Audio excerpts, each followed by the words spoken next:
ಓಂ ನಮಃ ಶಿವಾಯ. ಸಮಸ್ತ ಧನುರ್ರಾಶಿಯವರಿಗೆ ಪ್ರೀತಿಯ ಅಭಿನಂದನೆಗಳು. ಧನುರ್ರಾಶಿಯವರೇ, ನೀವು ಪ್ರಸ್ತುತ ಈ ದೃಶ್ಯಾವಳಿಯನ್ನು ವೀಕ್ಷಿಸುತ್ತಿದ್ದರೆ ಇದು ಕೇವಲ ಕಾಕತಾಳೀಯವಲ್ಲ. ಇದು ಬರೀ ಭವಿಷ್ಯವಾಣಿಯನ್ನು ಕೇಳಲು ಸಿದ್ಧಪಡಿಸಿದ ವಿಡಿಯೋ ಅಲ್ಲ.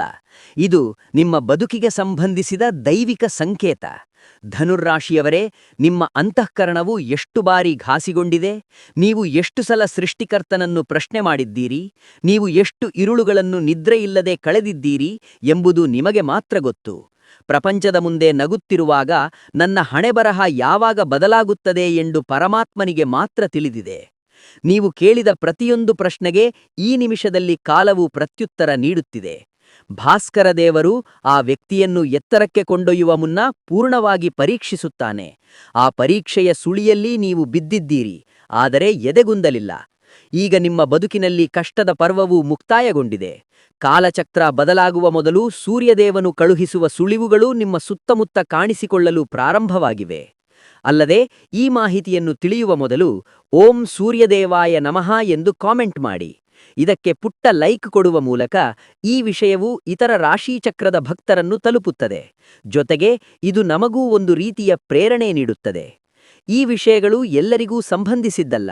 ಧನುರ್ರಾಶಿಯವರು ಮಾತ್ರ ಇವುಗಳನ್ನು ಆಲಿಸಿದರೆ ಇವು ನಿಜಕ್ಕೂ ಅರ್ಥವಾಗುವ ಸಂಗತಿಗಳು.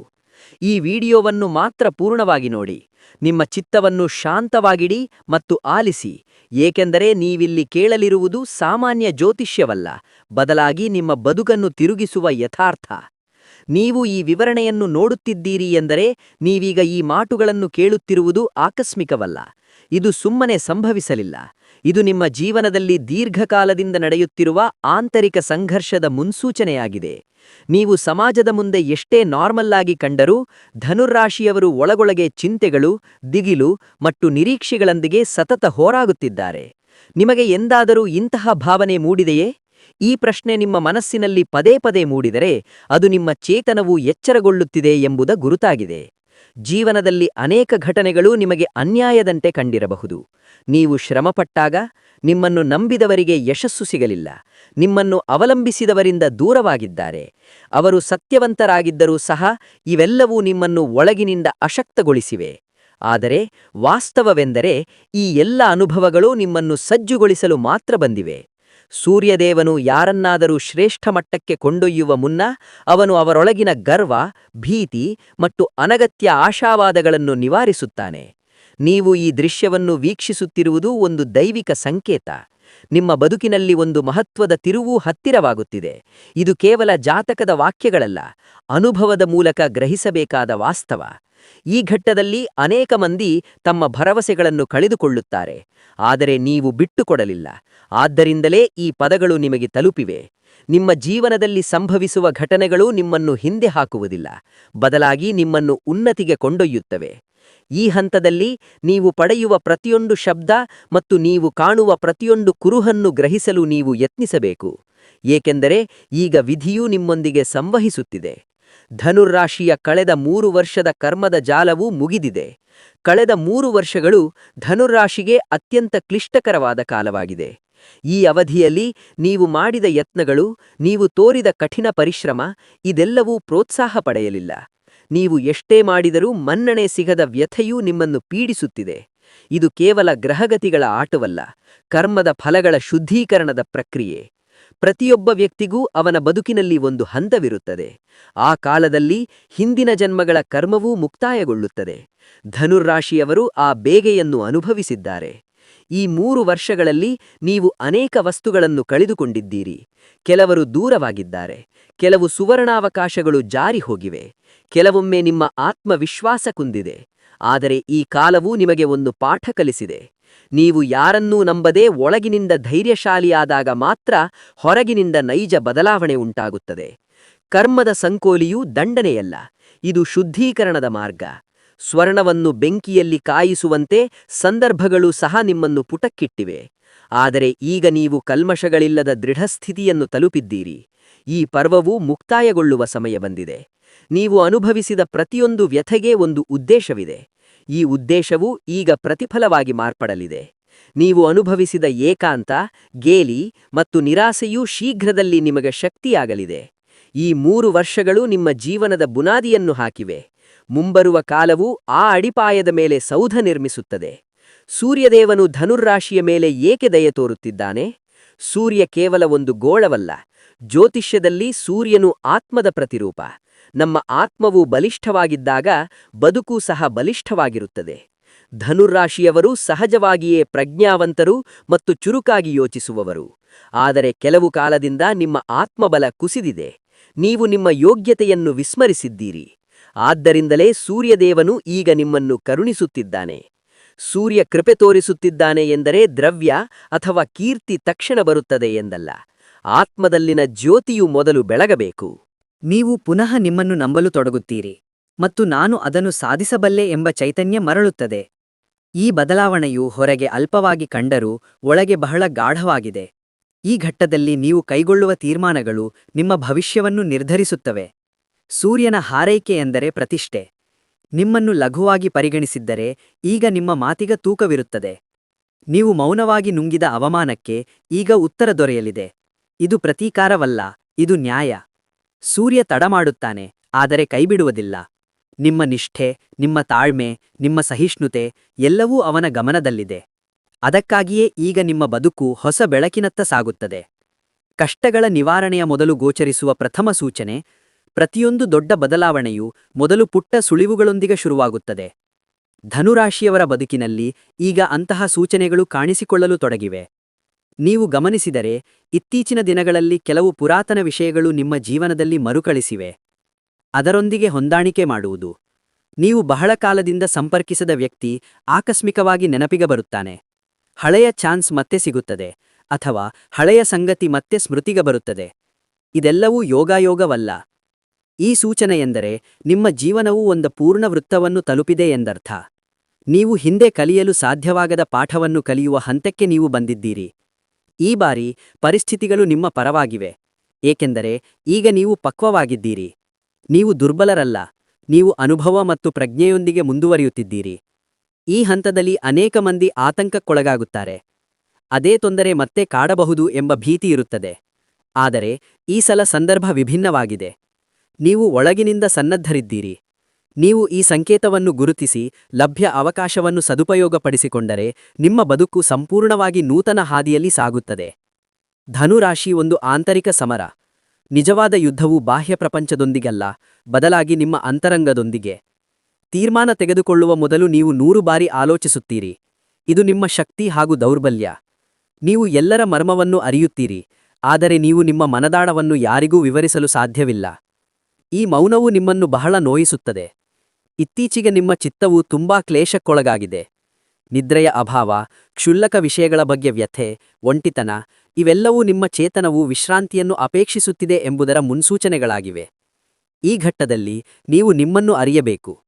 ನೀವು ಅನುಭವಿಸಿದ ಪ್ರತಿಯೊಂದು ವ್ಯಥೆಯೂ ನಿಮ್ಮನ್ನು ಕೆಡವಲು ಬಂದಿಲ್ಲ. ಅದು ನಿಮ್ಮನ್ನು ಮತ್ತಷ್ಟು ಗಹನವಾಗಿ ಜ್ಞಾನವಂತರನ್ನಾಗಿ ಮಾಡಲು ಬಂದಿದೆ. ಈಗ ಈ ಆಂತರಿಕ ಯುದ್ಧ ಕೊನೆಗೊಳ್ಳುವ ಕಾಲ ಬಂದಿದೆ. ನೀವು ಮತ್ತೆ ನಿಮ್ಮ ಮನಸ್ಸಿಗೆ ನೆಮ್ಮದಿ ನೀಡಲಿದ್ದೀರಿ. ನಿಮ್ಮ ಆಲೋಚನೆಗಳು ಪ್ರಖರವಾಗಿ ಬದಲಾಗುತ್ತವೆ. ನೀವು ಏನು ಮಾಡಬೇಕು ಮತ್ತು ಯಾವುದನ್ನು ತ್ಯಜಿಸಬೇಕು ಎಂಬುದು ಸ್ಪಷ್ಟವಾಗುತ್ತದೆ. ಇದು ನೈಜ ಪರಿವರ್ತನೆಯ ಪ್ರಾರಂಭ. ಹೊರಗಿನ ಜಗತ್ತು ಬದಲಾಗುವ ಮುನ್ನ ಪಲ್ಲಟವು ನಿಮ್ಮೊಳಗೆ ಶುರುವಾಗುತ್ತದೆ. ಇದು ಧನುರಾಶಿಯ ಜೀವನದ ಹೊಸ ಅಧ್ಯಾಯದ ನಾಂದಿಯಾಗಿದೆ. ಅಲ್ಲದೆ ನಿಮ್ಮ ತೊಂದರೆಗಳು ಮುಕ್ತಾಯಗೊಳ್ಳುವ ಮುನ್ನ ಬರುವ ದ್ವಿತೀಯ ಸೂಚನೆ: ಪ್ರಕಾಶ ಮತ್ತು ನಿಮ್ಮ ನಿದ್ರೆಯಲ್ಲಿ ಬೀಳುವ ಕನಸುಗಳು. ಧನುರಾಶಿಯ ಜೀವನದಲ್ಲಿ ಕಂಟಕಗಳ ಮೊದಲು ಕಾಣಿಸಿಕೊಳ್ಳುವ ಎರಡನೇ ಮಹತ್ವದ ಸಂಕೇತ ನಿದ್ರೆಗೆ ಸಂಬಂಧಿಸಿದೆ. ನೀವು ಇತ್ತೀಚೆಗೆ ಕನಸುಗಳನ್ನು ಸ್ಮರಿಸುತ್ತಿದ್ದೀರಾ? ವಿಶೇಷವಾಗಿ ನೀವು ಮುಂಜಾನೆ ಎದ್ದಾಗ ನಿಮ್ಮ ಮನಸ್ಸಿನಲ್ಲಿ ವಿಶೇಷ ಅನುಭೂತಿಯಿದೆಯೇ? ಕೆಲವು ಕನಸುಗಳು ಭೀಕರವಾಗಿವೆ, ಕೆಲವು ಕನಸುಗಳು ಆಶಾದಾಯಕವಾಗಿವೆ. ಆದರೆ ಈ ಹಂತದಲ್ಲಿ ಧನುರಾಶಿ ಕಾಣುವ ಕನಸುಗಳು ಸಾಧಾರಣವಲ್ಲ. ಇವು ನಿಮ್ಮ ಆತ್ಮದಿಂದ ಬರುವ ಸಂದೇಶಗಳು. ಕೆಲವರು ನಿದ್ರೆಯಲ್ಲಿ ಭಾಸ್ಕರನ ಬೆಳಕಿನ ದೃಶ್ಯಗಳನ್ನು ಕಾಣುತ್ತಾರೆ. ಇನ್ನು ಕೆಲವರು ಕನಸಿನಲ್ಲಿ ಬಹಳ ಕಾಲದಿಂದ ಮರೆತಿರುವ ಜನರನ್ನು ನೋಡುತ್ತಾರೆ. ಇವೆಲ್ಲವೂ ನಿಮ್ಮ ಜೀವನದ ಒಂದು ಭಾಗ ಕೊನೆಗೊಳ್ಳುತ್ತಿದೆ ಎಂದು ಸೂಚಿಸುತ್ತದೆ. ಚಿತ್ತವು ಭೂತಕಾಲವನ್ನು ತ್ಯಜಿಸಲು ಯತ್ನಿಸುತ್ತಿದೆ. ನೀವು ಒಳಗೆ ಮುಚ್ಚಿಟ್ಟ ನೋವು, ಕ್ರೋಧ ಮತ್ತು ನಿರಾಸೆಯು ಈಗ ಹೊರಬರಲು ಹಾತರಿಸುತ್ತಿದೆ. ಅವು ಸ್ವಪ್ನಗಳ ರೂಪದಲ್ಲಿ ಹೊರಬರುತ್ತಿವೆ. ಈ ಹಂತದಲ್ಲಿ ನೀವು ಸ್ವಪ್ನಗಳನ್ನು ಅಲಕ್ಷಿಸಬಾರದು. ಪ್ರತಿಯೊಂದು ಸ್ವಪ್ನವೂ ಒಂದು ಸಂದೇಶ. ಆ ದಿನ ನೀವು ಜಾಗತವಾದಾಗ ನಿಮ್ಮ ಕನಸಿನಲ್ಲಿ ನೀವು ಏನನ್ನು ಕಂಡಿದ್ದೀರಿ ಎಂಬುದರ ಕುರಿತು ಚಿಂತಿಸಿ, ಏಕೆಂದರೆ ನಿಮಗೆ ತಿಳಿಯದಂತೆ ನಿಮ್ಮ ಸುಪ್ತ ಮನಸ್ಸು ನಿಮಗೆ ದಾರಿ ತೋರುತ್ತಿದೆ. ಕಷ್ಟಗಳು ಅಂತ್ಯಗೊಳ್ಳುವ ಮುನ್ನ ಮನಸ್ಸು ಮೊದಲು ಶಾಂತಿಗಾಗಿ ಸಜ್ಜಾಗುತ್ತದೆ. ಈ ಸ್ವಪ್ನಗಳು ಆ ನೆಮ್ಮದಿಗೆ ಮೊದಲ ಮೆಟ್ಟಿಲು. 3ನೇ ಸೂಚನೆ ಅಪಮಾನ, ತದನಂತರ ಸನ್ಮಾನ ಬರುತ್ತದೆ. ಧನುರಾಶಿ ಜನರು ತಮ್ಮ ಜೀವನದಲ್ಲಿ ಎದುರಿಸುವ ಅತ್ಯಂತ ಕಿಹಿ ವಿಷಯವೆಂದರೆ ಅವಮಾನ. ನೀವು ನಿಮ್ಮ ನಿಷ್ಠುರ ಮಾತುಗಳನ್ನು ಹಗುವಾಗಿ ಪರಿಗಣಿಸಿದ್ದೀರಿ. ನೀವು ಬೆವರು ಸುಡಿತು ದುಡಿದರೂ ನಿಮ್ಮ ಯತ್ನಗಳಿಗೆ ಗೌರವ ಸಿಗಲಿಲ್ಲ. ಇದು ನಿಮ್ಮನ್ನು ಒಳಗಿನಿಂದ ಬಹಳ ನೋಯಿಸಿತು. ಆದರೆ ಇಲ್ಲಿ ಸತ್ಯವೇನೆಂದರೆ, ಯಾರೊಬ್ಬರ ಜೀವನದಲ್ಲಿ ಹೆಚ್ಚು ಅವಮಾನವಿದೆಯೋ ಅಷ್ಟು ಆ ವ್ಯಕ್ತಿಗೆ ಕೀರ್ತಿ ಲಭಿಸುತ್ತದೆ. ಈಗ ಧನುರಾಶಿಯವರಿಗೂ ಅದೇ ಘಟಿಸಲಿದೆ. ನಿಮ್ಮನ್ನು ಕೀಳಾಗಿ ಕಂಡಿದ್ದರೆ ಇನ್ನು ನಿಮ್ಮ ಮಾತುಗಳಿಗೆ ಮೌಲ್ಯ ಸಿಗುತ್ತದೆ. ನಿಮ್ಮ ಅಭಿಪ್ರಾಯವನ್ನು ಜನರು ಕೇಳುತ್ತಾರೆ. ನಿಮ್ಮ ತೀರ್ಮಾನವನ್ನು ಗೌರವಿಸಲಾಗುತ್ತದೆ. ಇದು ಸೂರ್ಯದೇವರ ಧರ್ಮ. ನೀವು ಮೌನವಾಗಿ ನುಂಗಿದ ಪ್ರತಿಯೊಂದು ಅಪಹಾಸ್ಯವನ್ನು ಅವನು ಗಮನಿಸಿದ್ದಾನೆ. ಪ್ರತಿ ಬಾರಿಯೂ ಪ್ರತಿಕರಿಸದೇ ಇರುವುದು ನಿಮ್ಮ ಅಶಕ್ತತೆ ಅಲ್ಲ, ಅದು ನಿಮ್ಮ ತಾಕತ್ತು. ಈಗ ಆ ಶಕ್ತಿ ಗೋಚರಿಸುತ್ತದೆ. ಈ ಹಂತದಲ್ಲಿ ನೀವು ಗರ್ವಿಗಳಾಗಬಾರದು. ಗೌರವ ಬಂದಾಗ ನೀವು ವಿನಯಶೀಲರಾದರೆ ಆ ಪ್ರತಿಷ್ಠೆಯು ನಿಮ್ಮೊಂದಿಗೆ ಕಾಯಮಾಗಿ ಇರುತ್ತದೆ. 4ನೇ ಸಂಕೇತವೆಂದರೆ ಪಿತೃ, ಮಾರ್ಗದರ್ಶಕ ಅಥವಾ ಹಿರಿಯರ ವಾಣಿ ನಿಮ್ಮ ಜೀವನವನ್ನು ತಿರುಗಿಸುತ್ತವೆ. ಧನುರಾಶಿಯವರ ಜೀವನದ ಸಂಕಟಗಳು ಮುಗಿಯುವ ಮುನ್ನ ಗೋಚರಿಸುವ ಮತ್ತೊಂದು ಪ್ರಮುಖ ಚಿಹ್ನೆ ಹಿರಿಯರ ಪಾತ್ರ. ತಂದೆ, ಗುರು ಅಥವಾ ಜ್ಞಾನಿಗಳ ಮಾತುಗಳು ಇತ್ತೀಚೆಗೆ ನಿಮ್ಮ ಹೃದಯಕ್ಕೆ ನಾಟಿದೆಯೇ? ಒಂದು ಪುಟ್ಟ ಕಿವಿಮಾತಾದರೂ ನಿಮಗೆ ಬಹಳ ಆಳವಾಗಿ ಕಂಡಿದೆ. ಇದು ಯೋಗಾಯೋಗವಲ್ಲ. ಸೂರ್ಯನು ಪಿತೃಪ್ರತಿರೂಪ, ಆದ್ದರಿಂದಲೇ ಸೂರ್ಯದೇವರು. ದೈವಾನುಗ್ರಹ ಲಭಿಸಿದಾಗ ನೀವು ಪಿತೃ ಅಥವಾ ಪಿತೃ ಸಮಾನ ವ್ಯಕ್ತಿಯಿಂದ ಮಾರ್ಗದರ್ಶನವನ್ನು ಪಡೆಯುತ್ತೀರಿ. ನೀವು ಇಲ್ಲಿಯವರೆಗೆ ಉಪೇಕ್ಷಿಸಿರುವ ಮಾತುಗಳು ಈಗ ಬಹಳ ಸಾರಯುಕ್ತವಾಗಿ ತೋರುತ್ತವೆ. ನೀವು ಆ ವಾಕ್ಯದ ಬಗ್ಗೆ ಆಲೋಚಿಸಿದಾಗ ನಿಮಗೆ ನಿಚ್ಚಳತೆ ಸಿಗುತ್ತದೆ. ಈ ಹಂತದಲ್ಲಿ ನೀವು ಹಿರಿಯರ ಮಾತುಗಳನ್ನು ಅಲಕ್ಷಿಸಬಾರದು.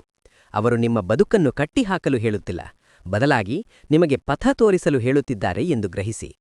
ನಿಮ್ಮ ಅನುಭವವು ಅವರ ಜ್ಞಾನವನ್ನು ಸಂಧಿಸಿದಾಗ ನೀವು ಸೂಕ್ತ ತೀರ್ಮಾನ ತೆಗೆದುಕೊಳ್ಳುವ ಸ್ಥಿತಿಯಲ್ಲಿರುತ್ತೀರಿ. ಈ ನಿರ್ಧಾರವು ನಿಮ್ಮ ಭವಿಷ್ಯದಲ್ಲಿ ಬೃಹತ್ ಪಲ್ಲಟಕ್ಕೆ ಕಾರಣವಾಗುತ್ತವೆ.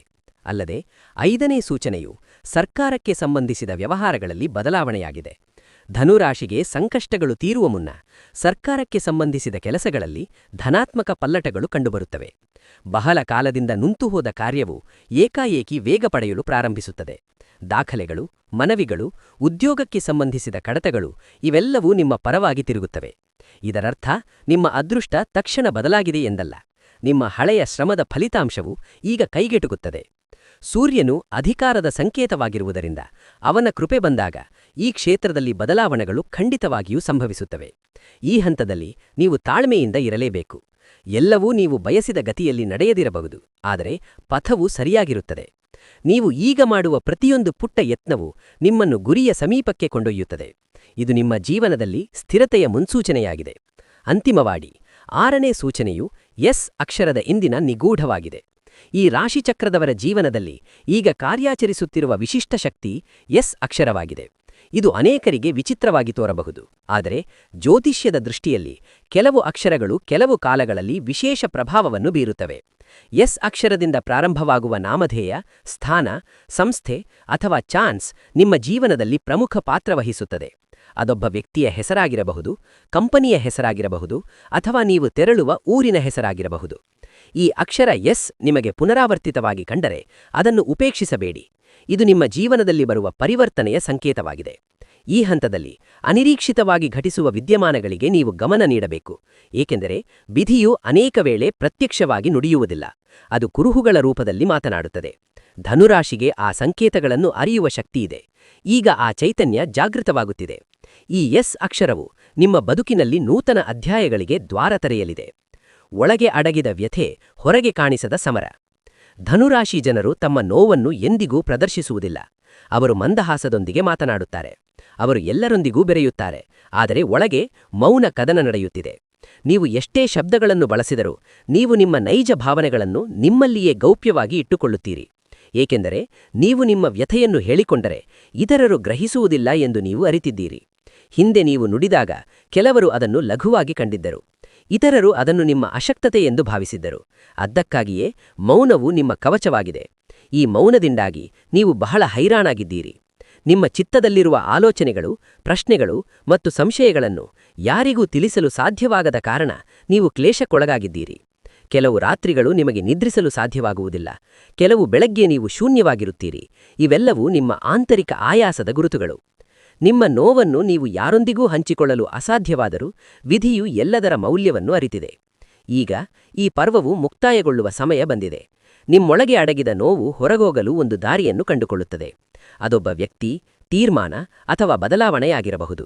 ಮುಖ್ಯವಾದ ಸಂಗತಿಯೆಂದರೆ ನೀವು ಇನ್ನು ಮುಂದೆ ಈ ಸಮರವನ್ನು ಏಕಾಂಗಿಯಾಗಿ ನಡೆಸಬೇಕಾಗಿಲ್ಲ. ನಿಮ್ಮ ಮನಸ್ಸು ವಿಶ್ರಾಂತಿ ಪಡೆಯುವ ಕಾಲ ಸಮೀಪಿಸುತ್ತಿದೆ. ಫೆಬ್ರವರಿಯಲ್ಲಿ ಈ ದಿನಾಂಕದಂದು ಮೊದಲ ಮಾನಸಿಕ ಬದಲಾವಣೆ ಅವರ ಜೀವನದ ಆಂತರಿಕ ಪಲ್ಲಟದ ನಾಂದಿಯಾಗಿದೆ. ಇಂದಿನಿಂದ ನಿಮ್ಮ ಆಲೋಚನಾ ಕ್ರಮದಲ್ಲಿ ಸಣ್ಣ ವ್ಯತ್ಯಾಸವು ಕಂಡುಬರುತ್ತದೆ. ಇಲ್ಲಿಯವರೆಗೆ ನೀವು ಎಲ್ಲವನ್ನೂ ಭಯದಿಂದ ಮತ್ತು ಅಸ್ಥಿರತೆಯಿಂದ ನೋಡುತ್ತಿದ್ದೀರಿ. ಆದರೆ ಇಂದಿನಿಂದ ನೀವು ಒಂದು ವಿಷಯವನ್ನು ಸ್ಪಷ್ಟವಾಗಿ ಗ್ರಹಿಸುವಿರಿ.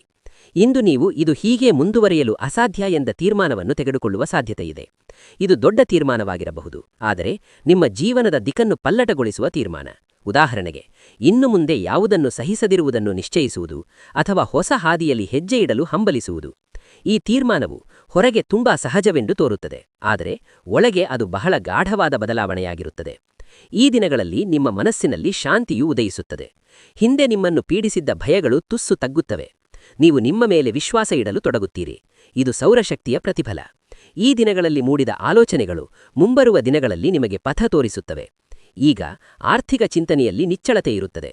ಹಣಕಾಸಿನ ವಿಷಯಗಳಲ್ಲಿ ಸ್ಪಷ್ಟತೆ ದೊರಕುವ ದಿನ. ನಿಮ್ಮ ಹಣಕಾಸಿನ ಪರಿಸ್ಥಿತಿ ಬಹಳ ಕಾಲದಿಂದ ನಿಮ್ಮನ್ನು ಚಿಂತೆಯಲ್ಲಿ ಮುಳುಗಿಸಿದೆ. ಭವಿಷ್ಯದ ದಿಗುಲು, ನಿಮ್ಮ ಬಳಿ ಸಾಲದಷ್ಟು ಉಳಿತಾಯವಿಲ್ಲ ಎಂದ ಚಿಂತೆ ಮತ್ತು ವೆಚ್ಚಗಳು ಇವೆಲ್ಲವೂ ನಿಮ್ಮ ಮನಸ್ಸನ್ನು ಭಾರ ಮಾಡಿವೆ. ಇಂದಿನಿಂದ ನೀವು ಸಂಪತ್ತನ್ನು ನೋಡುವ ದೃಷ್ಟಿ ಬದಲಾಗುತ್ತದೆ. ನೀವು ಖರ್ಚು ಮಾಡುವ ರೀತಿ, ನೀವು ಸಂಪಾದಿಸುವ ರೀತಿ, ಉಳಿತಾಯದ ಬಗ್ಗೆ ನೀವು ಯೋಚಿಸುವ ರೀತಿ ಇವೆಲ್ಲವೂ ಕ್ರಮವಾಗಿ ಬದಲಾಗುತ್ತವೆ. ನಿಮ್ಮ ಮನಸ್ಸಿಗೆ ನೂತನ ಕಲ್ಪನೆ ಬರಬಹುದು. ಅದು ಉಪಾದಾಯದ ಮೂಲವಾಗಿರಬಹುದು ಅಥವಾ ನೀವು ಮಾಡುತ್ತಿರುವ ಕಾರ್ಯಕ್ಕೆ ಹೊಸ ತಂತ್ರವಾಗಿರಬಹುದು. ಇಂದು ನೀವು ಕೈಗೊಳ್ಳುವ ಸಣ್ಣ ಆರ್ಥಿಕ ತೀರ್ಮಾನವು ಭವಿಷ್ಯದಲ್ಲಿ ಬೃಹತ್ ಲಾಭಗಳಿಗೆ ನಾಂದಿಯಾಗುತ್ತದೆ. ಮುಖ್ಯ ಸಂಗತಿಯೆಂದರೆ ನೀವು ಇನ್ನು ಮುಂದೆ ಭಯದಿಂದ ಆಲೋಚಿಸಲು ತೊಡಗುವುದಿಲ್ಲ. ಬದಲಾಗಿ ಸ್ಪಷ್ಟತೆಯೊಂದಿಗೆ ಯೋಚಿಸುತ್ತೀರಿ. ಇದು ನಿಮ್ಮ ಆರ್ಥಿಕ ಭದ್ರತೆಗೆ ಮೊದಲ ಸೋಪಾನ. ಇದು ಸಂಬಂಧಗಳಲ್ಲಿ ಗಮನಾರ್ಹ ಪಲ್ಲಟವನ್ನು ತರುತ್ತದೆ. ಇಲ್ಲಿಯವರೆಗೆ ನೀವು ಅನೇಕ ಬಾಂಧವ್ಯಗಳನ್ನು ಹೊರೆಯಾಗಿ ಹೊತ್ತಿದ್ದೀರಿ. ನಿಮ್ಮನ್ನು ಕಳೆದುಕೊಳ್ಳುವ ಭೀತಿಯಿಂದ ಕೆಲವರು ನಿಮ್ಮನ್ನು ನೋಯಿಸಿದಾಗಲೂ ನಿಮ್ಮನ್ನು ತ್ಯಜಿಸಿಲ್ಲ. ಆದರೆ ನಿಮಗೆ ನಿಚ್ಚಳತೆ ಸಿಗುತ್ತದೆ. ಇಂದು ನೀವು ಪ್ರತಿಯೊಂದು ಸಂಬಂಧವನ್ನು ನಿಭಾಯಿಸುವ ಅನಿವಾರ್ಯತೆ ಇಲ್ಲದ ಕಾರಣ ಸ್ವಲ್ಪ ಅಂತರ ಕಾಯ್ದುಕೊಳ್ಳುವ ಸಾಧ್ಯತೆಯಿದೆ. ಇದು ಕಲಹದಿಲ್ಲದಿರಬಹುದು. ಅಂತರವು ಮೌನವಾಗಿ ಮತ್ತು ಸಹಜವಾಗಿ ಹೆಚ್ಚಾಗುತ್ತದೆ. ಅದೇ ಸಮಯದಲ್ಲಿ ನಿಮ್ಮ ಅವಶ್ಯಕತೆಗಳನ್ನು ನೈಜವಾಗಿ ಗ್ರಹಿಸುವವರು ನಿಮ್ಮ ಸಮೀಪ ಬರುತ್ತಾರೆ. ಇದು ಬಾಂಧವ್ಯಗಳ ಶುದ್ಧೀಕರಣ. ಈ ಪಲ್ಲಟವು ಮೊದಲು ನಿಮಗೆ ಸ್ವಲ್ಪ ವ್ಯಥೆ ನೀಡಬಹುದು, ಆದರೆ ನಂತರ ನಿಮ್ಮ ಮನಸ್ಸು ಹೆಚ್ಚು ಹಗುರವಾಗುತ್ತದೆ. ನೀವು ಕೃತಕ ನಗುಗಳನ್ನು ಬೀರಬೇಕಿಲ್ಲ. ನೀವು ನೀವಾಗಿರಬಹುದಾದ ಸಂಬಂಧಗಳು ಮಾತ್ರ ನಿಮ್ಮ ಜೀವನದಲ್ಲಿ ಉಳಿಯುತ್ತವೆ. ಫೆಬ್ರವರಿ ತಿಂಗಳು ನಿಮ್ಮ ಹಣೆಬರಹ ಪಲ್ಲಟವಾಗುವ ಕಾಲ. ಇದು ನಿಮ್ಮ ಬದುಕಿನಲ್ಲಿ ಒಂದು ಪ್ರಮುಖ ತಿರುವು ಪಡೆಯುತ್ತದೆ. ಇಂದಿನಿಂದ ನಿಮ್ಮ ಜೀವನದ ಪ್ರವಾಹವು ನಿಧಾನವಾಗಿ ಆದರೆ ಸ್ಥಿರವಾಗಿ ಬದಲಾಗಲು ತೊಡಗುತ್ತದೆ. ಒಂದು ದೊಡ್ಡ ವಿದ್ಯಮಾನ ಒಂದೇ ಸಲಕ್ಕೆ ಸಂಭವಿಸದಿರಬಹುದು, ಆದರೆ ನಿಮ್ಮ ಆಲೋಚನೆಗಳು, ನಿರ್ಧಾರಗಳು ಮತ್ತು ದೃಷ್ಟಿಕೋನವು ಬದಲಾಗಲು ಶುರುವಾಗುತ್ತದೆ. ವಿಷಯಗಳ ಅರ್ಥವನ್ನು ನೀವು ದೃಢವಾಗಿ ಗ್ರಹಿಸುವಿರಿ. ನೀವು ಇನ್ನು ಮುಂದೆ ಹಿಂದೆ ಬೀಳುವುದಿಲ್ಲ ಎಂದು ನಿಮ್ಮನ್ನು ಕೀಳಾಗಿ ಕಾಣುವ ಹವ್ಯಾಸವನ್ನು ನಿಧಾನವಾಗಿ ಬಿಡುತ್ತೀರಿ. ನೀವು ನಿಮ್ಮ ಮೌಲ್ಯವನ್ನು ಅರಿಯಲು ಪ್ರಾರಂಭಿಸುತ್ತೀರಿ. ವಿಧಿ ಬದಲಾವಣೆ ಎಂದರೆ ಬಾಹ್ಯ ಸನ್ನಿವೇಶಗಳು ಆನಂತರ ಬದಲಾಗುತ್ತವೆ, ಆದರೆ ಒಳಗಿನ ಪಲ್ಲಟ ಇಂದು ಶುರುವಾಗುತ್ತದೆ. ಇಂದಿನ ನಂತರ ನೀವು ಇಡುವ ಪ್ರತಿಯೊಂದು ಹೆಜ್ಜೆಯೂ ಹೆಚ್ಚು ಧೈರ್ಯಯುತವಾಗಿರುತ್ತದೆ. ನಿಮ್ಮ ಬದುಕಿನ ಮೇಲೆ ನೀವು ಮತ್ತೆ ಹಿಡಿತ ಸಾಧಿಸುವಿರಿ. ಧನುರ್ರಾಶಿಗೆ ಇದು ನೂತನ ಅಧ್ಯಾಯದ ನಾಂದಿ. ಫೆಬ್ರವರಿ ತಿಂಗಳಲ್ಲಿ ಉದ್ಯೋಗ, ಉದ್ಯಮ, ಹೆಸರು ಮತ್ತು ಪ್ರತಿಷ್ಠೆಯ ವಿಷಯದಲ್ಲಿ ಆಗುವ ಬದಲಾವಣೆಯು ಈ ವರ್ಷ 2026ರಲ್ಲಿ ಪ್ರಮುಖವಾಗಿರುತ್ತದೆ. ಒಂದು ಕಾರ್ಯವು ವ್ಯವಹಾರದ ಹೆಸರು ಮತ್ತು ಕೀರ್ತಿಯಲ್ಲಿ ನಿರ್ಣಾಯಕ ಬದಲಾವಣೆಗಳನ್ನು ತರುತ್ತದೆ. ಇಲ್ಲಿಯವರೆಗೆ ನಿಮ್ಮ ಕಠಿಣ ಶ್ರಮವು ಹಲವು ಬಾರಿ ಗಮನಕ್ಕೆ ಬಾರದೇ ಹೋಯಿತು. ಇತರರು ನಿಮ್ಮ ಕಾರ್ಯವನ್ನು ತಮ್ಮದೇ ಎಂದು ಹೇಳಿಕೊಂಡ ಸನ್ನಿವೇಶಗಳು ಇದ್ದಿರಬಹುದು, ಆದರೆ ಇಂದಿನಿಂದ ಪರಿಸ್ಥಿತಿ ನಿಧಾನವಾಗಿ ಪಲ್ಲಟವಾಗುತ್ತದೆ. ನಿಮ್ಮ ಕೆಲಸವು ಗೋಚರಿಸಲು ತೊಡಗುತ್ತದೆ. ನಿಮ್ಮ ಮಾತಿನ ಮೌಲ್ಯ ವೃದ್ಧಿಯಾಗುತ್ತದೆ. ವೃತ್ತಿಯಲ್ಲಿರುವವರಿಗೆ ಜವಾಬ್ದಾರಿಗಳು ಹೆಚ್ಚಾಗುತ್ತವೆ. ಹೊಣೆಗಾರಿಕೆಗಳ ಜೊತೆಗೆ ಪ್ರತಿಷ್ಠೆಯೂ ಬರುತ್ತದೆ. ನೀವು ಮಾಡುವ ಕಾರ್ಯದಲ್ಲಿ ಸ್ಪಷ್ಟತೆ ಮತ್ತು ಆತ್ಮಸ್ಥೈರ್ಯ ಹೆಚ್ಚುತ್ತದೆ. ಉದ್ಯಮದಲ್ಲಿರುವವರಿಗೆ ಹೊಸ ಕಲ್ಪನೆಗಳು ಕಾರ್ಯರೂಪಕ್ಕೆ ಬರುತ್ತವೆ. ಮೊದಲು ಸಣ್ಣ ಲಾಭಗಳು ಕಂಡುಬರುತ್ತವೆ ಮತ್ತು ನಂತರ ಅವುಗಳನ್ನು ಬೃಹತ್ ಮಟ್ಟಕ್ಕೆ ಕೊಂಡೊಯ್ಯಲಾಗುತ್ತದೆ. ಕೀರ್ತಿಯ ವಿಷಯಕ್ಕೆ ಬಂದಾಗ ನೀವು ಯಾವಾಗಲೂ ಅಪೇಕ್ಷಿಸಿದ ಮನ್ನಣೆ ಈಗ ಹಂತಗಳಲ್ಲಿ ಲಭಿಸುತ್ತದೆ. ಇದು ಒಂದೇ ಸಲಕ್ಕೆ ಆಗುವುದಿಲ್ಲ, ಆದರೆ ಸ್ಥಿರವಾಗಿ ಬೆಳೆಯುತ್ತದೆ. ನೀವು ಮಾಡಿದ ಸುಕೃತವು ಈಗ ಫಲ ನೀಡುತ್ತಿದೆ. ಯಾರಿಗೂ ತಿಳಿಯದೆ, ನೆರವು ನೀಡದೆ ಮತ್ತು ಪ್ರಾಮಾಣಿಕವಾಗಿರದೆ ನೀವು ಹಿಂದೆ ಮಾಡಿದ ಸತ್ಕಾರ್ಯಗಳು ಇವೆಲ್ಲವೂ ವ್ಯರ್ಥವಾಗಿಲ್ಲ. ಧನುರಾಶಿ ಜನರು ಯಾವುದೇ ಪ್ರತಿಫಲವನ್ನು ಆಶಿಸದೆ ಅನೇಕ ಕಾರ್ಯಗಳನ್ನು ಮಾಡಿದ್ದಾರೆ. ಆ ಸಮಯದಲ್ಲಿ ನೀವು ಯಾವುದೇ ಲಾಭವನ್ನು ಕಾಣದಿದ್ದರೂ ವಿಧಿಯು ಅವುಗಳನ್ನು ಸ್ಮರಿಸಿದೆ. ಆ ಸುಕೃತ ಫಲ ನೀಡುವ ಸಮಯ ಈಗ. ನಿಮಗೆ ಅದು ಬೇಕು ಎಂದು ಅನಿಸಿದಾಗ ಬೆಂಬಲ ಸಿಗುವುದು, ನಿಮ್ಮ ಪಕ್ಕದಲ್ಲಿ ಯಾರಾದರೂ ನಿಲ್ಲುವುದು, ಸುಲಭವಾಗಿ ಚಾನ್ಸ್ ಸಿಗುವುದು ಇವೆಲ್ಲವೂ ನಿಮ್ಮ ಸುಕೃತದ ಫಲಗಳು. ನೀವು ಮಾಡಿದ ಉಪಕಾರಕ್ಕೆ ಇದು ಪ್ರತಿಫಲ. ಈ ಘಟ್ಟದಲ್ಲಿ ನೀವು ನಿಮ್ಮಲ್ಲಿ ಕೃತಜ್ಞತೆಯ ಭಾವವನ್ನು ಹೊಂದಿದ್ದರೆ ಪ್ರತಿಫಲ ಇನ್ನೂ ಬಲವಾಗಿರುತ್ತದೆ. ನೀವು ಅಂಜುವ ಅವಶ್ಯಕತೆಯಿಲ್ಲ. ಸೂರ್ಯನ ಚೈತನ್ಯವು ನಿಮ್ಮೊಂದಿಗಿದೆ. ಇಲ್ಲಿಯವರೆಗೆ ಭೀತಿಯು ನಿಮ್ಮ ಜೀವನದಲ್ಲಿ ದೊಡ್ಡ ಪಾತ್ರವನ್ನು ವಹಿಸಿದೆ. ತಪ್ಪು ಮಾಡುವ ಅಥವಾ ಮತ್ತೆ ನರಳಬೇಕಾದ ಆಲೋಚನೆಗಳು ನಿಮ್ಮನ್ನು ತಡೆಹಿಡಿದಿವೆ. ಆದರೆ ಈಗ ಆ ಭೀತಿಯನ್ನು ತ್ಯಜಿಸುವ ಸಮಯ. ಸೂರ್ಯನ ಚೈತನ್ಯವೆಂದರೆ ಧೈರ್ಯ, ನಿಚ್ಚಳತೆ ಮತ್ತು ಆತ್ಮಸ್ಥೈರ್ಯ. ಈ ಚೈತನ್ಯವು ಈಗ ಧನುರಾಶಿಯ ಬದುಕಿನನ್ನು ಪ್ರವೇಶಿಸುತ್ತದೆ. ನೀವು ಏಕಾಂಗಿಯಲ್ಲ. ನೀವು ಎದುರಿಸುತ್ತಿರುವ ಪ್ರತಿಯೊಂದು ಪರಿಸ್ಥಿತಿಯಲ್ಲೂ ಒಂದು ಪಥವಿದೆ. ನೀವು ಆತ್ಮವಿಶ್ವಾಸದಿಂದ ಮುನ್ನಡೆದರೆ ಸಂದರ್ಭಗಳು ಸಹ ನಿಮ್ಮ ಪರವಾಗಿ ಪಲ್ಲಟವಾಗುತ್ತವೆ. ಈ ಘಟ್ಟದಲ್ಲಿ ಪ್ರಮುಖವಾದ ಸಂಗತಿಯೆಂದರೆ ನಿಮ್ಮ ಮೇಲೆ ವಿಶ್ವಾಸವಿಡುವುದು. ನೀವು ಈ ಶಬ್ದಗಳನ್ನು ಮಾತ್ರ ಆಲಿಸಬೇಕಾದ ಕಾರಣ ಇವು ಸಾಮಾನ್ಯ ಮಾಹಿತಿಯಲ್ಲ. ಇವು ನಿಮ್ಮ ಮನಸ್ಸು ಮತ್ತು ಆತ್ಮದೊಂದಿಗೆ ಸಂವಾದಿಸುವ ಪದಗಳು. ಆದ್ದರಿಂದಲೇ ಇವುಗಳನ್ನು ಸಮೂಹದಲ್ಲಿ ಕೇಳದೆ ಏಕಾಂತದಲ್ಲಿ ಕೇಳಿದಾಗ ಮಾತ್ರ ಸಂಪೂರ್ಣವಾಗಿ ಗ್ರಹಿಸಲಾಗುತ್ತದೆ. ನೀವು ಒಬ್ಬಂಟಿಯಾಗಿರುವಾಗ ಮಾತ್ರ ನಿಮ್ಮ ಚಿತ್ತವು ಈ ಮೆಸೇಜನ್ನು ಆಯ್ಕೆ ಮಾಡುತ್ತದೆ. ಈ ಹಂತದಲ್ಲಿ ನೀವು ನಿಮಗಾಗಿ ಸ್ವಲ್ಪ ಸಮಯ ಮೀಸಲಿಡಬೇಕು. ದೂರಧ್ವನಿಯ ಶಬ್ದವನ್ನು ದೂರವಿಡಿ ಮತ್ತು ನಿಮ್ಮ ಆಲೋಚನೆಗಳೊಂದಿಗೆ ಇರಿ. ಆಗ ಮಾತ್ರ ಈ ಸಂದೇಶವು ನಿಮ್ಮ ಬದುಕಿನಲ್ಲಿ ನೈಜ ಬದಲಾವಣೆಯಾಗುತ್ತದೆ. ನಿಮ್ಮ ಜೀವನಕ್ಕಾಗಿ ನಾವು ನುಡಿಯುವುದು ವಿನೋದಕ್ಕಾಗಿಯಲ್ಲ. ಇದು ಬದುಕನ್ನು ಗ್ರಹಿಸುವ ಒಂದು ಪದ್ಧತಿಯಾಗಿದೆ. ಇದು ಅನೇಕ ಪರಿಣತರ ಅನುಭವ ಮತ್ತು ಜ್ಯೋತಿಷ್ಯ ಜ್ಞಾನದ ಅಡಿಯಲ್ಲಿ ಸಂಗ್ರಹಿಸಲಾದ ಗಾಢ ಮಾಹಿತಿಯಾಗಿದೆ. ಧನುರ್ರಾಶಿಯ ಜೀವನದಲ್ಲಿ ಒಂದು ನೂತನ ಹಂತವು ಉದಯಿಸಲಿದೆ. ನೀವು ಇಲ್ಲಿಯವರೆಗೆ ಎದುರಿಸಿದ ಪ್ರತಿಯೊಂದು ವ್ಯಥೆ ಒಂದು ಉದ್ದೇಶವನ್ನು ಹೊಂದಿದೆ. ಆ ಉದ್ದೇಶವು ಈಗ ನಿಮಗೆ ಸ್ಪಷ್ಟವಾಗುತ್ತಿದೆ. ಈ ಶಬ್ದಗಳು ನಿಮ್ಮ ಬದುಕನ್ನು ಮಾರ್ಗದರ್ಶಿಸುತ್ತವೆ ಎಂದು ನಾನು ನಂಬುತ್ತೇನೆ. ಇದು ನಿಮ್ಮ ಪಯಣದಲ್ಲಿ ಒಂದು ಜ್ಯೋತಿ. ಈ ಮಾತುಗಳು ಇಲ್ಲಿಗೆ ಮುಕ್ತಾಯವಾಗುತ್ತವೆ ಎಂದು ತೋರುತ್ತದೆ, ಆದರೆ ನಿಮ್ಮ ಬದುಕಿನ ಪಯಣವು ಇಲ್ಲಿ ಪ್ರಾರಂಭವಾಗುತ್ತದೆ. ನೀವು ಇಲ್ಲಿಯವರೆಗೆ ಅನುಭವಿಸಿದ ಪ್ರತಿಯೊಂದು ನೋವಿನ ಹಿಂದೆ, ನೀವು ಯಾರಿಗೂ ಹೇಳಲಾಗದ ಪ್ರತಿಯೊಂದು ಕಣ್ಣೀರಿನ ಹನಿಯ ಹಿಂದೆ ಒಂದು ಮರ್ಮವಿದೆ. ಆ ಮರ್ಮವು ಈಗ ನಿಮಗೆ ಗೋಚರಿಸಲು ಪ್ರಾರಂಭಿಸಿದೆ. ಸೂರ್ಯದೇವರು ವಿಳಂಬ ಮಾಡುತ್ತಾನೆ, ಆದರೆ ನ್ಯಾಯವನ್ನು ಒದಗಿಸುವಲ್ಲಿ ಎಂದಿಗೂ ಹಿಂದೆ ಸರಿಯುವುದಿಲ್ಲ. ನಿಮ್ಮ ತಾಳ್ಮೆ, ನಿಮ್ಮ ವಿಶ್ವಾಸ, ನಿಮ್ಮ ಸಹಿಷ್ಣುತೆ ಇವೆಲ್ಲವೂ ವ್ಯರ್ಥವಾಗಿಲ್ಲ. ಇಂದಿನಿಂದ ನೀವು ಕಡಿಮೆ ಅಂದಾಜು ಮಾಡಿದ ನೀವೇ ನಿಮ್ಮ ಬದುಕಿನ ಪಥದರ್ಶಿಗಳಾಗುತ್ತೀರಿ. ಭೀತಿಯ ಮೇಲೆ ಧೈರ್ಯ, ಸಂಶಯದ ಮೇಲೆ ನಿಚ್ಚಳತೆ, ವ್ಯಥೆಯ ಮೇಲೆ ಆಶಾವಾದ ನಿಮ್ಮ ಜೀವನದಲ್ಲಿ ಮುನ್ನೆಲೆಗೆ ಬರುತ್ತದೆ. ಈ ಮಾತುಗಳು ನಿಮ್ಮ ಹೃದಯವನ್ನು ತಟ್ಟಿದರೆ ಅದನ್ನು ನಿಮಗೆ ಲಭಿಸಿದ ಸಂಕೇತವೆಂದು ತಿಳಿಯಿರಿ. ನಿಮ್ಮ ಬದುಕು ಒಂದು ಮಹತ್ವದ ಘಟ್ಟದಲ್ಲಿದೆ. ಇದು ವಿನೋದಕ್ಕಾಗಿಯಲ್ಲ. ಇದು ನಿಮ್ಮ ಜೀವನಕ್ಕೆ ಜ್ಯೋತಿಯನ್ನು ತರುವ ಮಾತುಗಳು. ಸೂರ್ಯದೇವರ ಅನುಗ್ರಹವು ನಿಮ್ಮ ಜೀವನದ ಮೇಲೆ ನಿರಂತರವಿರಲಿ ಮತ್ತು ನಿಮ್ಮ ಪಯಣವು ಪ್ರಕಾಶಮಾನವಾಗಲಿ ಎಂದು ನಾನು ಆಶಿಸುತ್ತೇನೆ. ಈ ದೃಶ್ಯಾವಳಿ ನಿಮಗೆ ಪ್ರಿಯವಾದರೆ ದಯವಿಟ್ಟು ಲೈಕ್ ಮಾಡಿ ಮತ್ತು ನಿಮ್ಮ ಆಪ್ತರೊಂದಿಗೆ ಹಂಚಿಕೊಳ್ಳಿ. ಹಾಗಾಗಿ ನೀವು ನಮ್ಮ ನೂತನ ವಿಷಯಗಳನ್ನು ತಕ್ಷಣ ಪಡೆಯಲು ಆಶಿಸಿದರೆ ನಮ್ಮ ಚಾನೆಲ್ಗೆ ಚಂದಾದಾರರಾಗಿ ಮತ್ತು ಅದರ ಪಕ್ಕದಲ್ಲಿರುವ ಗಂಟೆಯ ಗುರುತನ್ನು ಒತ್ತಿ ಮತ್ತು ಓಂ ನಮಃ ಶಿವಾಯ ಎಂದು ಕಮೆಂಟ್ ಮಾಡಿ. ವಂದನೆಗಳು.